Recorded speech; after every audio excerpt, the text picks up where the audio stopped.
I'm Eric Marcus, and this is Making Gay History.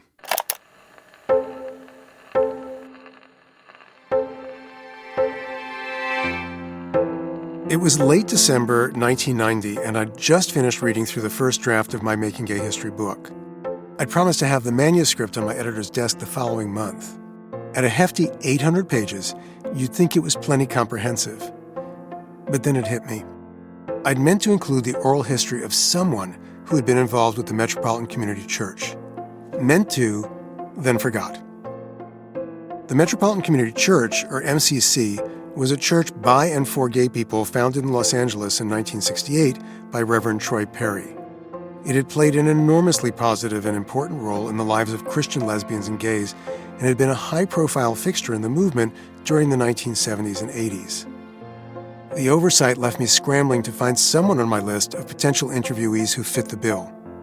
A search for MCC led me to Reverend Carolyn Mobley, who'd recently joined MCC of the Resurrection in Houston as assistant pastor. And lucky for me, she was up for a chat. Reverend Carolyn, it turned out, was as comfortable explaining the Apostle Paul's letter to the Romans as she was leading protesters in chants and song. In the 1980s, she'd become a prominent LGBTQ activist in Atlanta, working as an early AIDS educator and advocate, and as a founding member and the first female co-chair of the African American Lesbian and Gay Alliance. But Christian education had been an early calling, and by the time I interviewed Reverend Carolyn, she'd moved from Georgia to Texas to serve her longtime church, MCC, in a professional capacity. With my deadline looming and the travel budget for my book long gone, Reverend Carolyn and I made a plan to speak by phone. So here's the scene. It's a cold night in San Francisco. I'm at my desk in my poorly insulated apartment on Filbert Street with a blanket around my shoulders. I set up my tape deck and plug in a small switcher box that lets me record directly from the phone.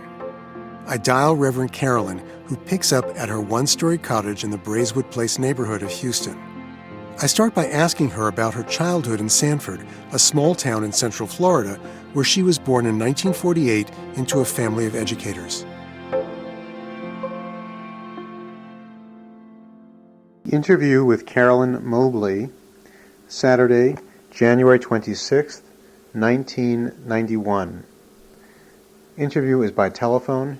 Interviewer is Eric Marcus. Location of the interviewee is Houston, Texas.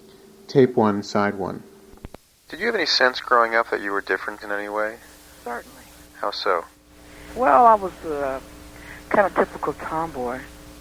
And then even before I started school, I always had the fascination for older women and girls, too. But mostly people who were babysitters or teachers, stuff like that, always fascinated with women teachers. I mean, having a crush on them, you know. Does anyone in particular stand out? Oh, yeah. There was a woman named Hortense who was my first babysitter, and she kind of helped watch out for us a lot up until second grade. Maybe a little after that, third, fourth grade about. But I was definitely in love with her all of my life. Can you characterize what that feeling was? Well, I used to have this recurring dream about this particular woman, and I'm talking as early as the first grade. I would dream that that she was going out on a date, and somehow during the date, the man she was with would begin to attack her, or what I thought was an attack. She seemed to have been struggling, and I would just fly out of the sky like Superman or Superwoman or somebody and just beat the poor guy to a pulp. And then take her off in my arms, just flying away like Superman. You know, it was really wild. That is wild. And it was a recurring dream for years and years and years.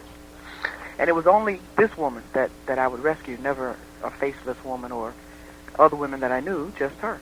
And I never quite figured out what it meant, other than I was in love. And I had a sense, even in the 5th, 6th grade, that I always liked girls better than boys. I didn't want to be playing house and mommy and stuff unless it was all girls, and I got to be the daddy. So it was like always this attraction for a female that as I got older and began to understand that it was shunned. I mean, like I used to tell my mother, I'm going to marry a girl when I grew up. When you're real small, I could get away with it, but by the time I got in 4th, 5th grade, you know, I was told not to say that anymore. Right. But you knew. But I knew, for sure. Did you also know that you wanted to become involved in religion in any way? Yeah, that was happening simultaneously in me as I was growing up. I did have a sense of wanting to work in the church and knowing that was where I felt most complete and satisfied. Did you go to church as a kid?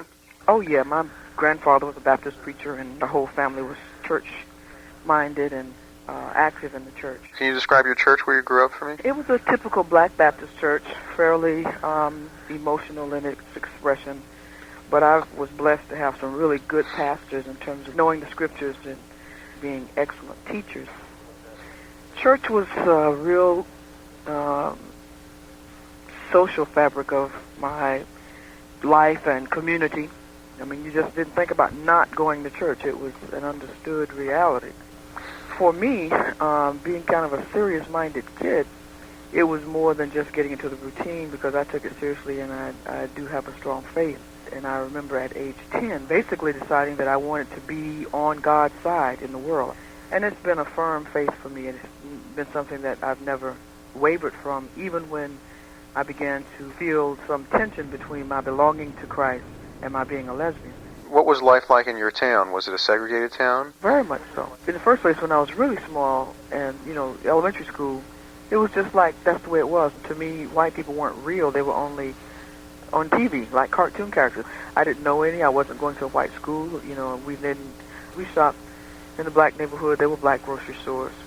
And so there was like this real segregation, a separation, and white people just seemed unreal to me. When things began to change, I began to be aware. I remember when they built the Civic Center in downtown Sanford, and there was a downtown swimming pool built. I guess this was in the 60s, maybe late 50s. And I remember it being a really big thing that no black people could go in the Civic Center. That became a real issue in terms of kids my age knowing about it and wanting to use the swimming pool and not being able to. And it was like, gosh, well, what is this and why? Didn't that must have struck you as very bizarre? It did. And maybe it was just coming into consciousness of it because all of a sudden I was aware of things I couldn't do or weren't supposed to do. Something that happened to me, I'm sure I must have been about 11 or 12. My mother was going to summer school in Tallahassee, Florida for many summers. And one summer, I don't remember which one it was, but it was seemingly after my father had died. He died when I was 10. So this must have been like a year or two later. But my cousin and I had taken a bus, Greyhound bus, from Jacksonville to Tallahassee, where she was going to spend a couple of weeks with me and my mom.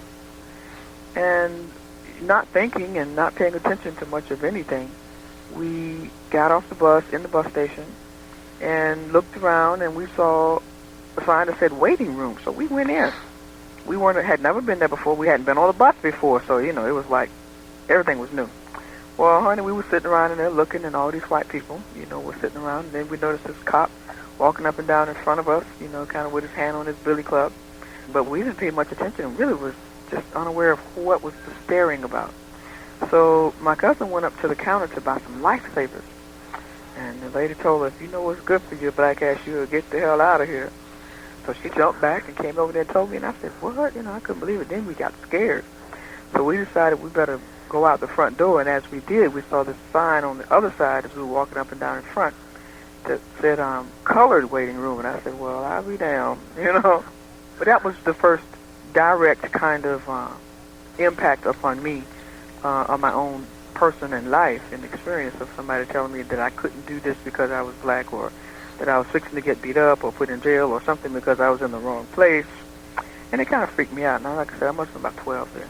And then to become aware of another difference in you. Yeah, really.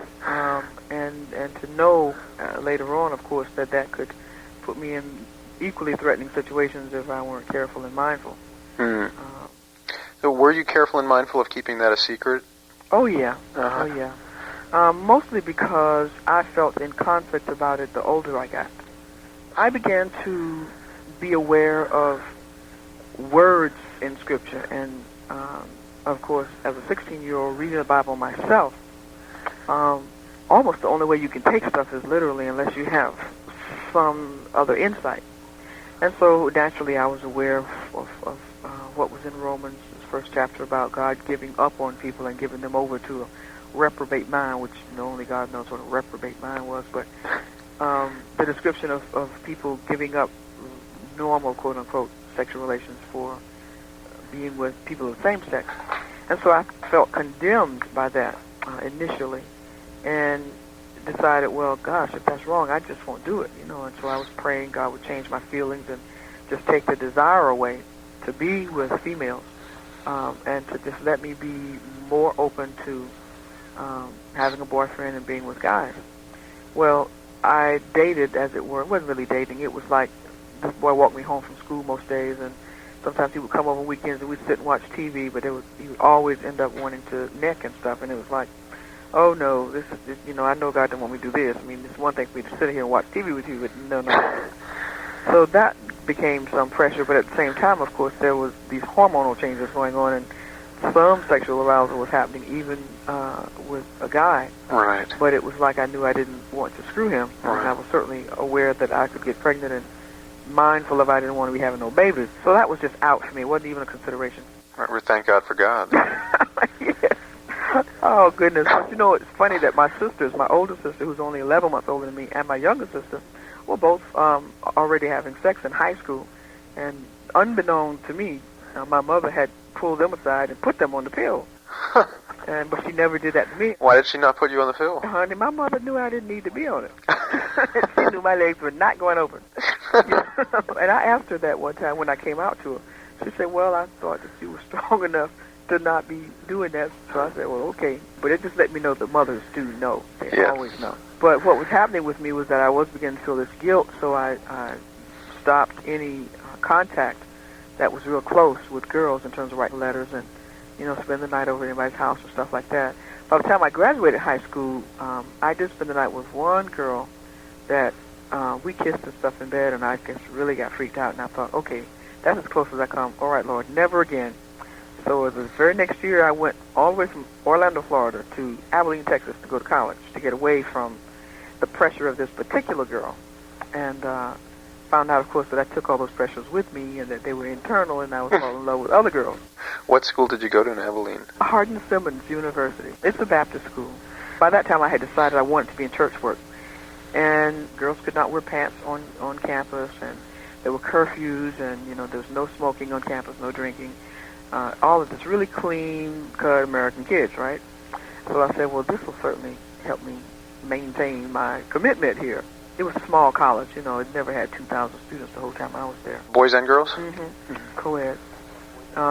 But I was the only black female in my freshman class. What was that like? Very different, but for me, good. Probably people, went out of their way to be kind to me and to...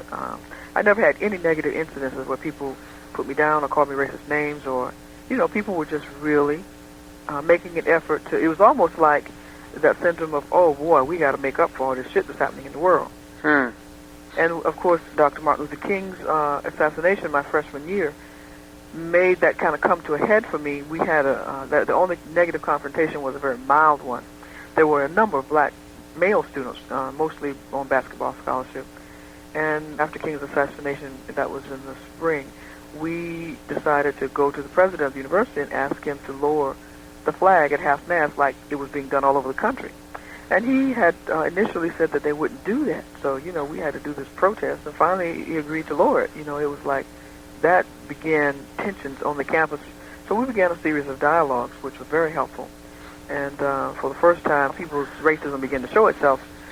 One girl in particular that I was friends with, I thought, started talking about, well, he had it coming, and, maybe it's best anyway. Just all the negative lies and falsehoods that Dr. King was the instigator of trouble and a communist and, the worst kind of American. And it's like, I couldn't believe it. These college kids thought this man was a bad person. How did you see him? I saw him as a saint, a man of God, first of all, whose life was devoted to God and to peace. I certainly understood that he knew the difference between right and wrong and good and bad.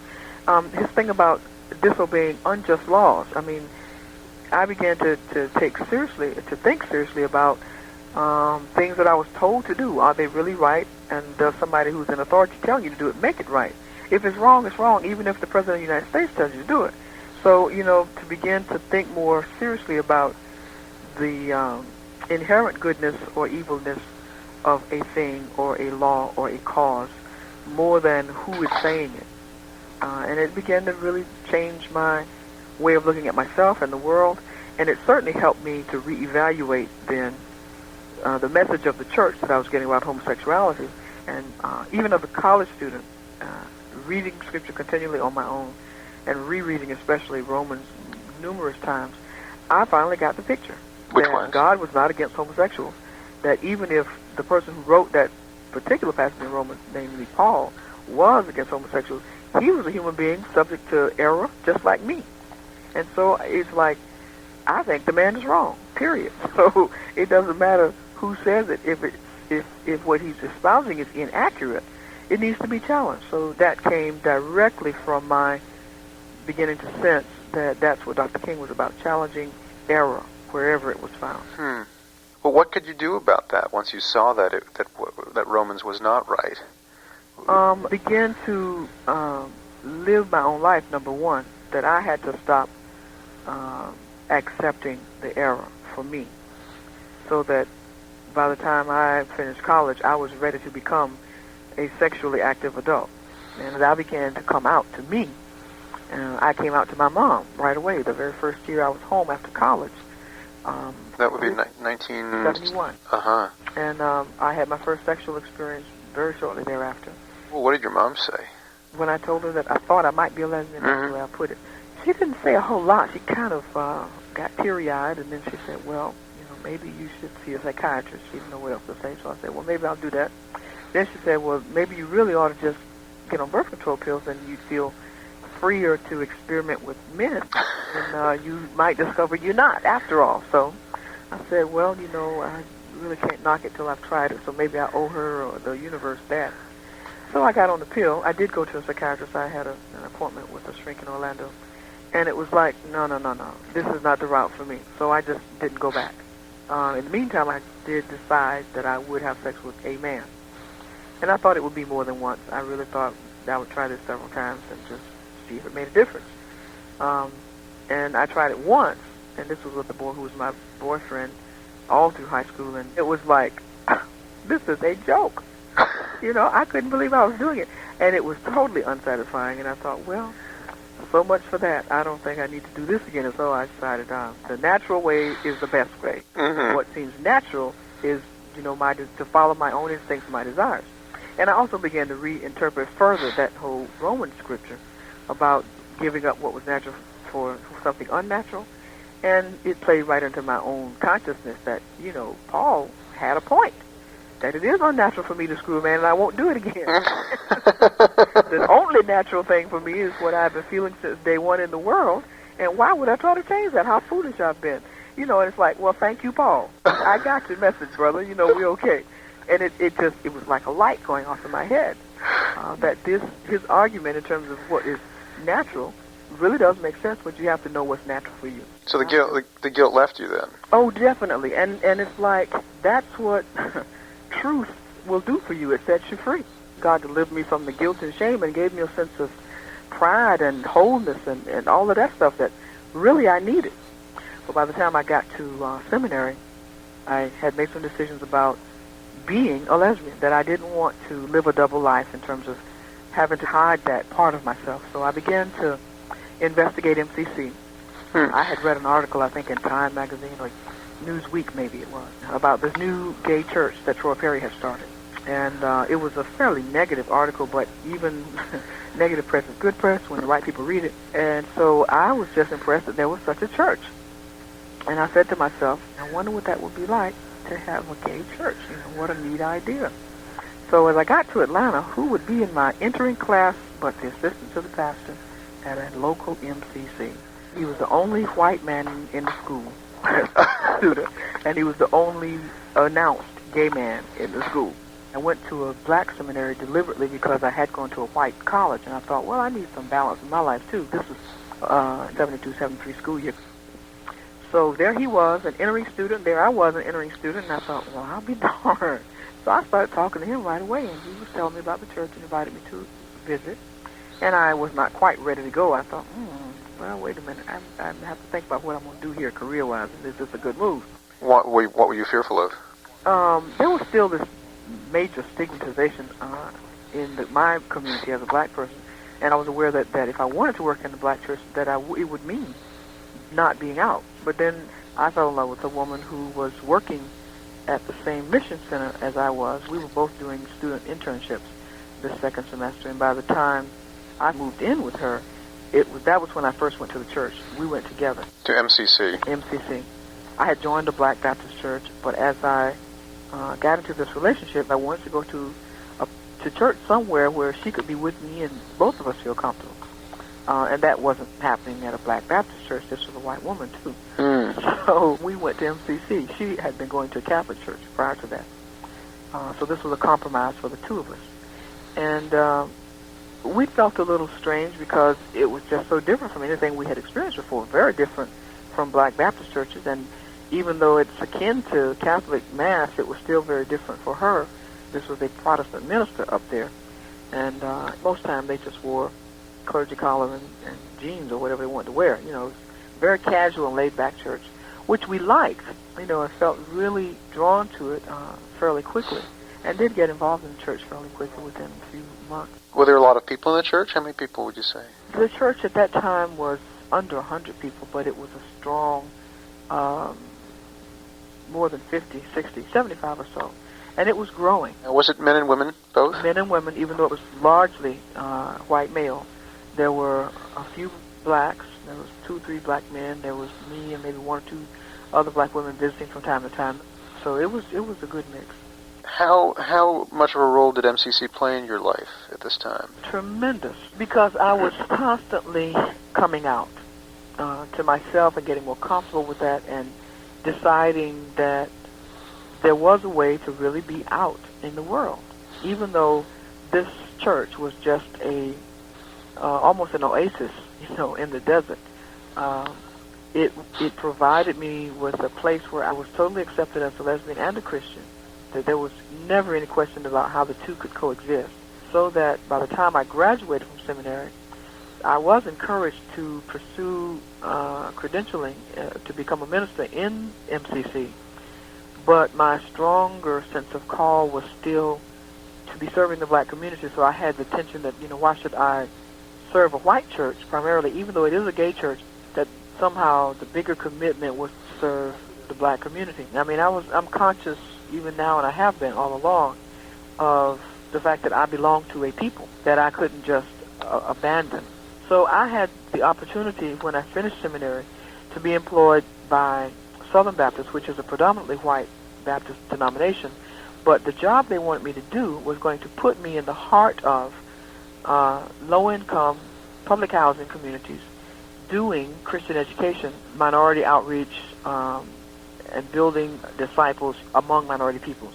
How did you like your job? I loved it. My notes here say that you were asked to resign ultimately. Right, ultimately. But see, in the beginning, no one asked. I just figured they knew when they hired me. What I think ultimately led to my resignation, I did not cover myself in terms of bringing a man to functions. You know, some people know that that's expected, and they do that. So if you're having a luncheon or a staff dinner or a Christmas party and you're supposed to bring a guest, they expect you to bring a opposite-sex guest. Well, I never did the whole 5 years I was working there. But it's neither here nor there to me, because it's like I knew when I took the job that ultimately it might come to that. And whether it was an incident or just my getting fed up with the homophobia in general, it was just time. You know, I was ready to get off that bandwagon. Mm-hmm. And so I didn't pursue any recourse. And because I willingly left, the Home Mission Board decided that they would pay me full salary for 6 months. So I basically used it as a time of rest and recuperation and reflection and renewal and, you know, turning it around. I joined MCC immediately the Sunday after Easter. You became an official member. Official member, mm-hmm. Because I had been a friend of the church all that time. And so I joined the church in 81, became a member, and decided maybe I would move toward becoming credentialed clergy in the Universal Fellowship of MCC. And here you are. Here I are. What do you see as your place in the gay lesbian rights movement? I'm settling down to commit to a place of ministry. Mm-hmm. Before, I think I saw myself more as an activist, and I know that ministers, especially in the black tradition, can be and often are activists as well. Dr. King was a minister first, whose ministry led him into activism. Same thing is true for Jesse Jackson. He is a minister first. The same thing is true for Andy Young, who went into politics as his activism. I have chosen ministry, and I believe that the rest of my life will be devoted to that is the way that I'll make my contribution.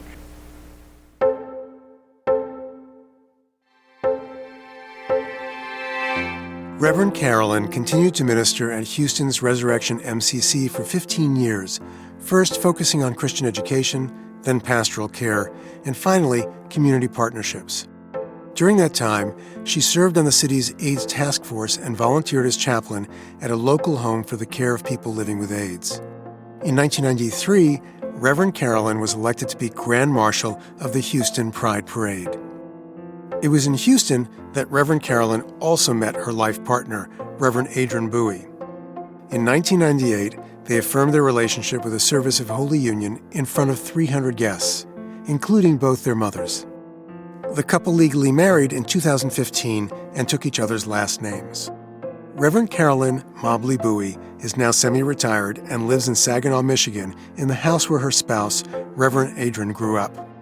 Reverend Carolyn works part-time for Visiting Angels, providing home care for seniors, and is serving a 3-year term on MCC's Council of Elders.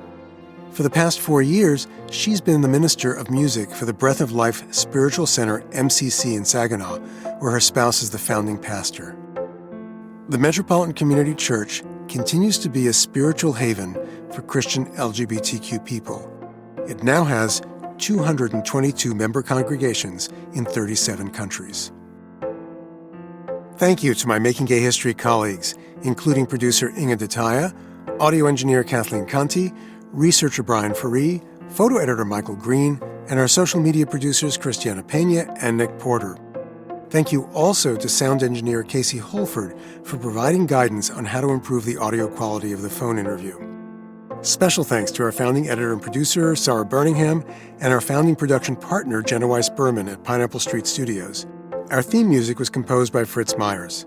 And thank you to the New York Public Library's Manuscripts and Archives Division for their assistance with photos and other images.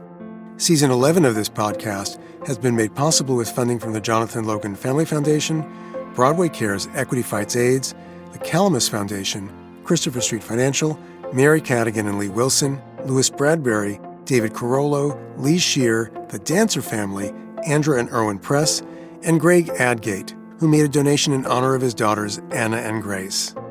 Head to makinggayhistory.com, where you'll find all our previous episodes, archival photos, full transcripts, and additional information on each of the people and stories we feature. And don't forget to join our new Patreon community.